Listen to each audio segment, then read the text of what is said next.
Ер нь аливаа эдийн засаг төсвийн бодлого, мөнгөний бодлого хоёр уялдаатай явна л да. Тэгэхээр огт засгийн газраа Монгол банктай харилцах, хамтран ажиллахыг хууль зааснаас бусад асуудлаар гэж байгаа. Хоригдчих юм бол энэ нэлээд явцсан юм заалт болчихно гэж чухлын гишүүнээ санал нэг байгаа. Зөвхөн нөгөө талаас засгийн газраас Монгол банкнд одоо зөвлөмж чиглэл өгдөг асуудлууд бас нэлээх байгаа. Тэрийг нь хориглох нь зүйтэй. Одоо хүртэл засгийн газраас зарим тогтоол батлахтаа тухайлбал сая офшорын жагсаалтыг баталсан шүү дээ. Тэгэхдээ Монгол банкнд одоо сүүлийн заалтаараа зөвс сүгэ гэж оруулсан байх жишээ нэ.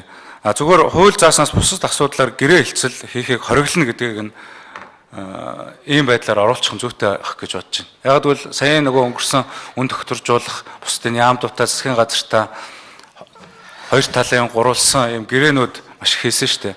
Тэрийг л их тодорхой болгоод явчих асуудал гэж ойлгож байна. Тэгээ саяны томьёолоор нь оруулчихвал тэгвэл жавхлан гишүүний томьёолоор санал хураалт явуулъя. За би дахиад уншаадах юм. Төслийн 1-р зүйлийн эсдэх заалтын 6 засгийн газраас Монгол банкны зөвлөн чиглэлийг хориглоно гэснийг 6 засгийн газраас альва хэлбэрээр Монгол банкнд чиглэх хууль зааснаас бусад асуудлаар гэрээ хэлцэл байгуулахыг хориглоно гэж өөрчлөн найруулах. Болж гэнэ үү? Санал хураалт явуулъя.